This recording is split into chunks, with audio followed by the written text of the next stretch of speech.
मित्रों नमस्कार। पावन ज्योतिष प्रपात यूट्यूब चैनल पर आप सबका स्वागत है। आज का टाइटल बहुत ही रोचक भी है, बहुत ही महत्वपूर्ण भी है और बहुत ही आवश्यक भी है। टाइटल का नाम है नौकरी अवश्य मिलेगी, कब और कैसे, 7 अनुभूत सूत्र।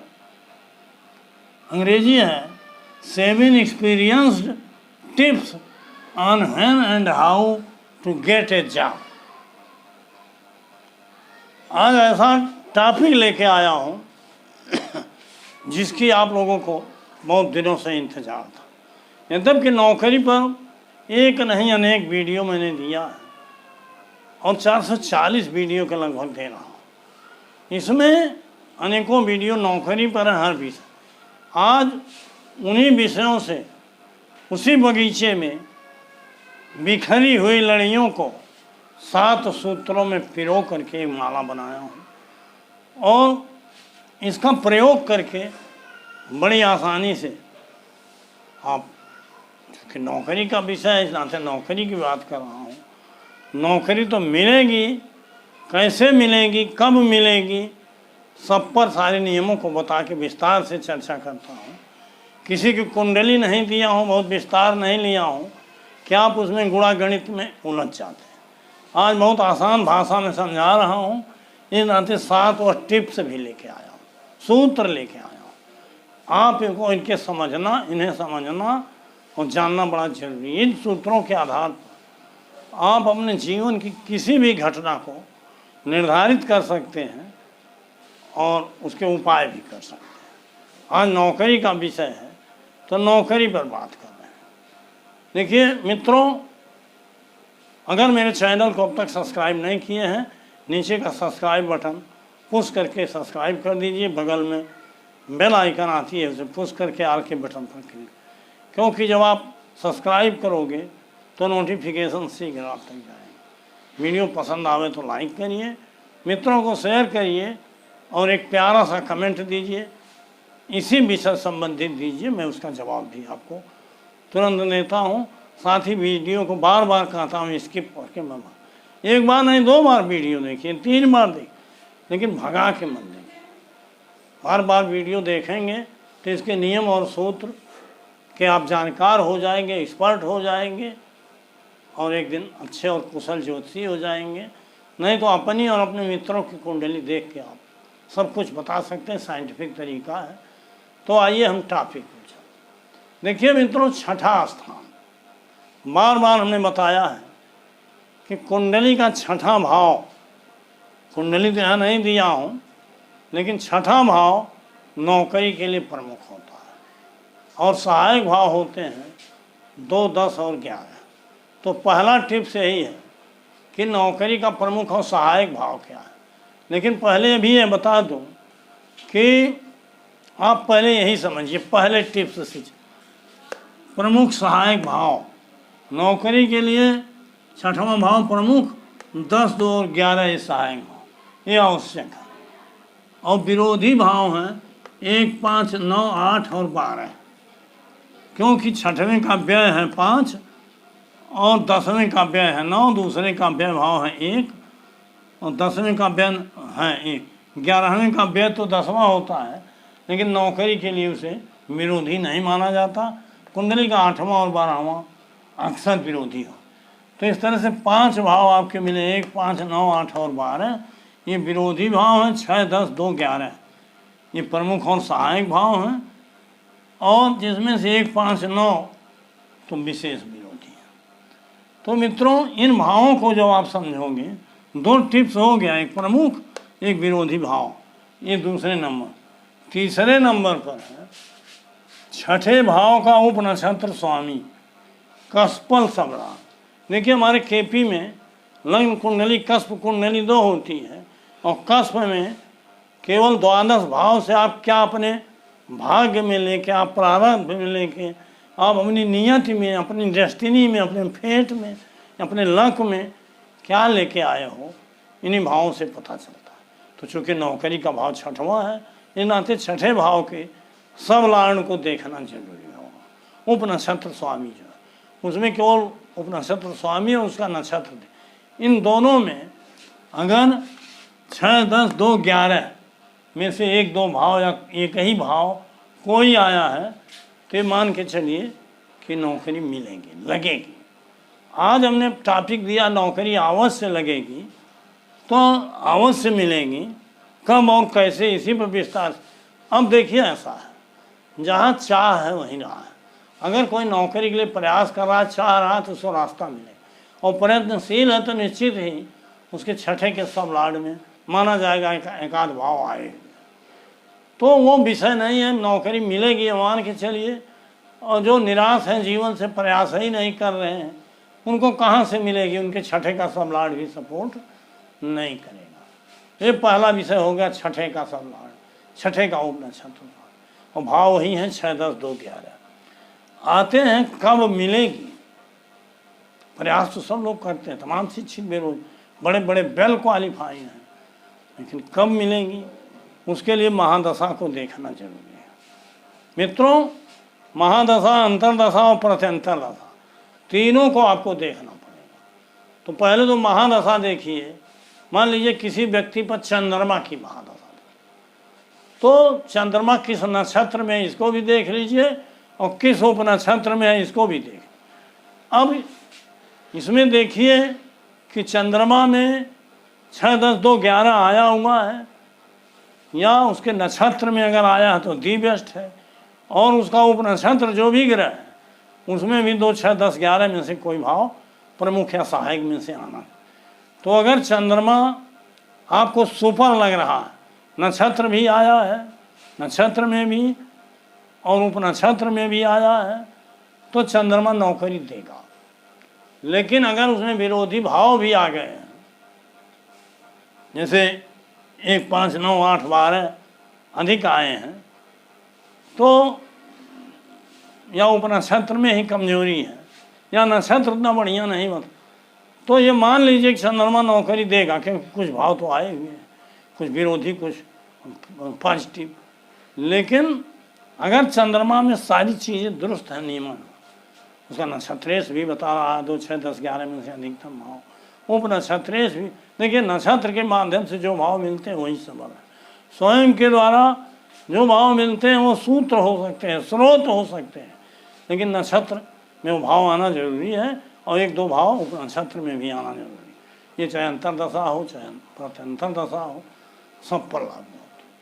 तो मान लीजिए चंद्रमा बढ़िया है आपके परीक्षण में, तो चंद्रमा की दशा में, चंद्रमा की अंतरदशा में, चंद्रमा के प्रत्यंतर में नौकरी लग जाएगी। लेकिन अक्सर ऐसा नहीं होता मित्रों। महादशा का कालखंड लंबा होता, 10 साल का है।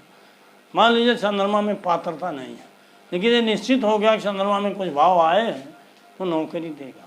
तो किस अंतरदशा में देगा?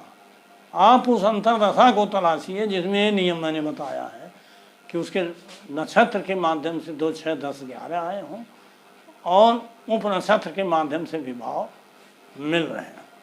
मान लीजिए उसमें भी कुछ विरोधी आए हैं, कुछ कमी है, तो उस अंतरदशा को चुनिए। चुनने के बाद अब आप प्रत्यंतर को चुनिए। छोटा कालखंड होता, उस प्रत्यंतर में निश्चित करके चुनिए कि किस ग्रह के प्रत्यंतर में नौकरी लगेगी। मान लीजिए उसका अंतरदशा नाथ ही शुक्र है, और उसमें भी अच्छे भाव है, तो उसके प्रत्यंतर में नौकरी लग जाएगी। अब मान लीजिए शुक्र में थोड़ी सी कमी है, तो दूसरा प्रत्यंतर ढूंढिए। मान लीजिए सूर्य को ले लिया, तो सूर्य में अच्छे भाव तो सूर्य में होगा। तो इस तरह से आपने ले लिया चंद्रमा, शुक्र और सूर्य, और सूर्य में आपको अच्छा मैंने नौकरी का योग है। अब मित्रों, मान लो चंद्रमा में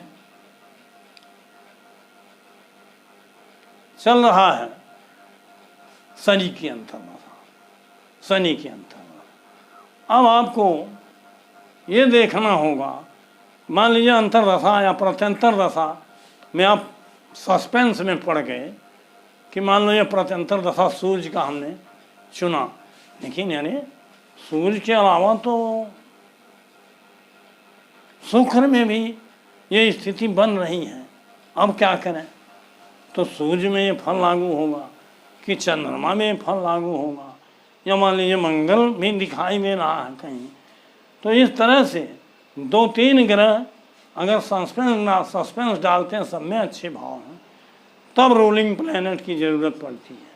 हमने चंद्रमा का नाम लिया, लेकिन चंद्रमा इसमें देखो रूलिंग प्लैनेट, इसका मतलब चंद्रमा सफलता नहीं देगा। तब कौन देगा?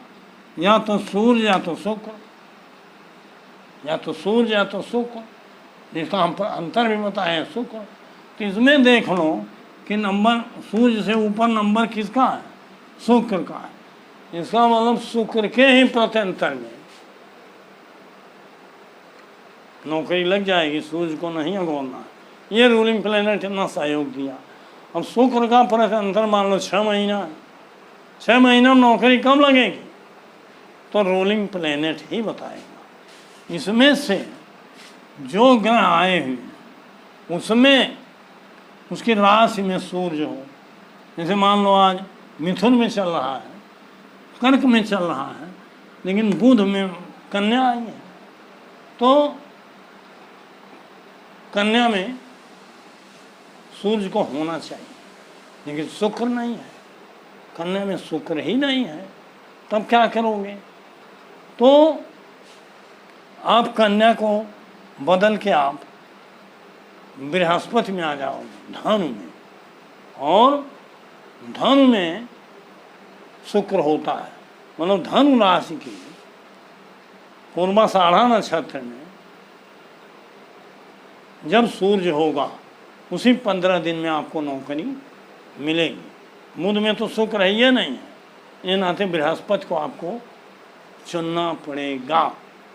तो मित्रों, इस तरह से आप तुला में भी आप चुन सकते हो, क्योंकि शुक्र अंतर्दशा आता है प्रत्यंतर, उसमें बृहस्पति के नक्षत्र को चुन लीजिए। शुक्र और बृहस्पति दोनों आए हैं। इस तरह से परफेक्ट टाइम आप चुन सकते हो, और रूलिंग प्लैनेट का प्रयोग करके आप दिन महीना भी निकाल सके, दिन भी निकाल सके। हमने बहुत बार नियम बताए हैं। तो इस तरह से आप नियमों का प्रयोग करेंगे तो हमने महादशा को भी बता दिया, अंतर्दशा को भी बता दिया, प्रत्यंतर को भी, नक्षत्र और उपनक्षत्र का समन्वय हमने पहले ही बता दिया है कि नक्षत्र में जरूर देखिए कि भाव आए हुए हैं प्रमुख सहायक, और उपनक्षत्र में भी जरूर देखिए इनका समन्वय, क्योंकि बिना उपनक्षत्र के परमिशन के नक्षत्र में भले आया हुआ हो का सिद्धि नहीं होगी, नौकरी नहीं लगेगी। तो इस तरह से हमने 7 पॉइंट दिए हैं, इसको आप देख लीजिएगा। रूलिंग प्लैनेट्स में भी हमने प्रयोग बताया, ये 6वें नंबर पर था। इस तरह हमने बताया प्रमुख सहायक भाव, विरोधी भाव, 6वें के सब लॉर्ड को बता दिया, महादशा स्वामी अंतर और प्रत्यंतर को बताया, उसके बाद नक्षत्र और नक्षत्र का समन्वय बता दिया, रूलिंग प्लैनेट का प्रयोग बता दिया। अब आते हैं रथ नया उपरथ। देखिए मित्रों,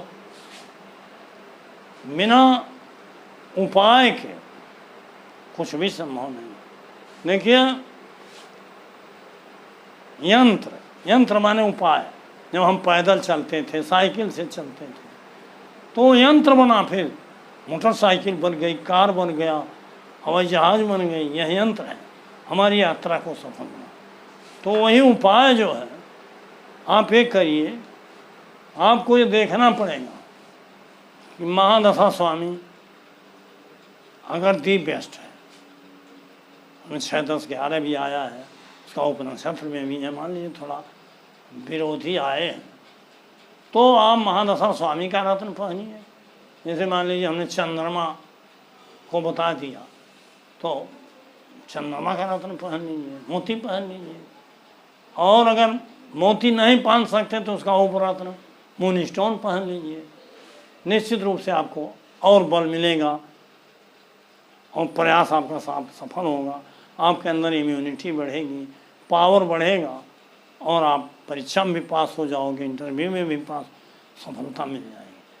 अब मित्रों, दूसरा एक विषय बताने जा रहा हूँ कि मान लो चंद्रमा बहुत उपयुक्त नहीं है आपकी निगाह, तो चंद्रमा से रिलेशन में कोई ग्रह हो, चंद्रमा से रिलेशन माने चंद्रमा के कर्क राशि में, उसके नक्षत्र में, उसके उप नक्षत्र में, उसके उप नक्षत्र में कोई ग्रह हो, चाहे अंतर्दशा हो चाहे न हो, वो ग्रह जिसमें 6, 10, 2, 11 आए हुए हों और उप नक्षत्र भी बता रहा हो, तो ऐसे ग्रह का रत्न आप जो चंद्रमा से रिलेटेड हो वो पहन लेंगे तो ज़्यादा बल देगा।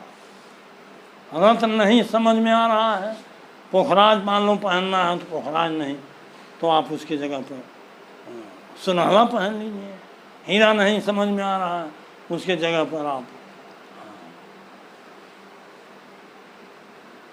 उपरत्न पहन लीजिए। हेलो, आप उसके जगह पर पन्ना नहीं समझ में आ रहा है तो उसके जगह पर प्यारी प्यारी डाट पहन लीजिए। हीरा वाले में भूल रहा, वाइट जरकन पहन लीजिए। इस तरह से आप सूर्य का पहनना नहीं पर्याप्त है तो उसकी जगह पर गार्नेट पहन।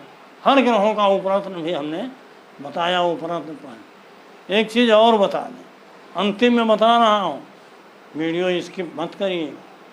पहली चीज़ तो यह है कि बहुत से लोग कहते हैं सरकारी में नौकरी मिलेगी कि प्राइवेट।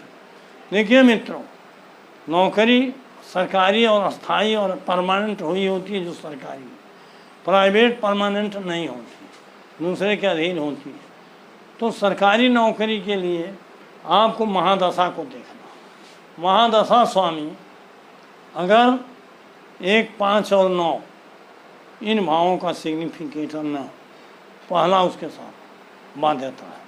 और महादशा स्वामी स्वयं बुध न हो या बुध के नक्षत्र में। देखिए बुध द्वि स्वभाव नक्षत्र है, बुध होगा या बुध के नक्षत्र में होगा तो अस्थाई नौकरी नहीं मिलेगी। 1, 5, 9 आएगा तब भी अस्थाई नौकरी नहीं मिलेगी। तो इन दोनों के अतिरिक्त अगर कोई भी ग्रह हो, 6, 10, 2, 6, 10, 11 आया हो तो सरकारी और पक्की नौकरी मिल जाएगी। नहीं तो अगर समय बता रहा है तो प्राइवेट नौकरी मिल जाएगी। तो मित्रों, हर टॉपिक, हर विषय जो मैं बोल रहा हूँ काफ़ी समय का चाहता है, लेकिन संजोग है कि मैं शॉर्टकट करते हुए भी ज़्यादा समय लेता हूँ, लंबी वीडियो देता हूँ, लेकिन अच्छी बातें बताता हूँ। अगर मेरा हर वीडियो जो मैंने आज तक दिया है आप एक माने कई बार देखोगे तो निश्चित आपको लाभ और सफलता मिलेगी और आपकी काबिलियत बढ़ जाएगी। लंबा समय हो रहा है, ज़्यादा लंबा हो रही वीडियो, ये नाते आज का टॉपिक यही समाप्त करता हूँ। फिर 1-2 दिन में नए टॉपिक के साथ आपके बीच उपस्थित होऊंगा। बहुत बहुत धन्यवाद, हार्दिक शुभकामनाएं।